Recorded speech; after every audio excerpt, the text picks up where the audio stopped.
ഗുരുവായൂർ ക്ഷേത്രത്തിൽ ഒരു രഹസ്യ അറയുണ്ട്. നാലമ്പലത്തിനകത്ത് ഭഗവാനെ തൊഴുത് ദർശനം കഴിഞ്ഞ് ഇടത് സൈഡിലേക്ക് നടക്കുമ്പോൾ ഒരു ബലിക്കല്ല്, അവിടുന്ന് കുറച്ചുകൂടി നടക്കുമ്പോൾ ഇടത്തെ സൈഡിൽ തിടപ്പള്ളി കാണാം. അത് കഴിഞ്ഞ് കുറച്ച് അങ്ങോട്ട് നടക്കുമ്പോൾ സപ്തമാതൃക്കളുടെ ബലിക്കല്ലുകൾ കാണാം. അവിടെയാണ് ബലി തോന്നുന്നത്. ഈ സപ്തമാതൃക്കളുടെ ബലിക്കല്ലിൻ്റെ ഇടത്തെ സൈഡിൽ ഒരു കരിങ്കല്ലിൻ്റെ ചുമര് കാണാം. അവിടെയാണ് ഗുരുവായൂർ ക്ഷേത്രത്തിലെ രഹസ്യ അറ എന്ന് പറയപ്പെടുന്നു. പണ്ട് കാലത്ത് ചില നിരീശ്വരവാദികൾ രഹസ്യ അറ എന്താണെന്ന് അറിയാനായിട്ട് മുന്നിട്ടിറങ്ങി. അവിടേക്ക് ഇറങ്ങാൻ പറ്റില്ലെന്ന് ഭക്തന്മാർ പറഞ്ഞിട്ടും അവർ പിടിവാശിപ്പുറത്ത് അവിടേക്ക് ഇറങ്ങുകയാണ് ഉണ്ടായത്. താഴേക്ക് ഒരു ഗുഹയാണെന്നാണ് പറയപ്പെടുന്നത്. വെളിച്ചത്തിനായി വിളക്കൊക്കെ കൊണ്ടാണ് പോയത്. അവിടെ അന്തരീക്ഷത്തിൽ ഓക്സിജനൊന്നും ഇല്ലായിരുന്നു.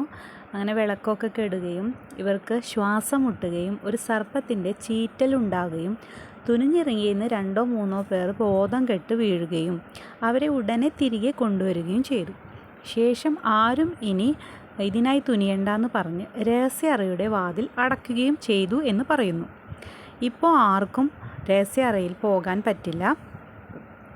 ഈ രഹസ്യ അറയിൽ നിന്ന് ശ്രീകോവിലേക്ക് വഴിയുണ്ടെന്നും അതുപോലെ ഈ രഹസ്യ അറയിൽ നിന്ന് കൂത്തമ്പലത്തിലേക്ക് വഴിയുണ്ടെന്നും പറയപ്പെടുന്നു.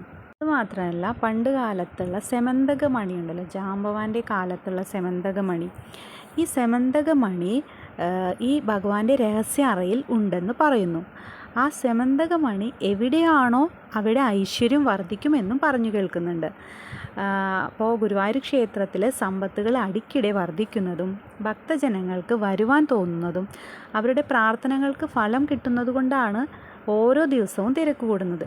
അപ്പോൾ ഗുരുവായൂരപ്പൻ്റെ അടുത്ത് നമ്മൾ പ്രാർത്ഥിച്ചാൽ അതിൻ്റെ ഫലം നമുക്ക് കിട്ടും. അതിനാലാണ് ഭക്തജനങ്ങൾ ഗുരുവായൂർ ക്ഷേത്രത്തിലേക്ക് ഒഴുകിയെത്തുന്നത്. ക്ഷേത്രത്തിലെ രഹസ്യ അറയെക്കുറിച്ച് ഇത്രയാണ് പറയാനുള്ളൂ. ഹരേ കൃഷ്ണ.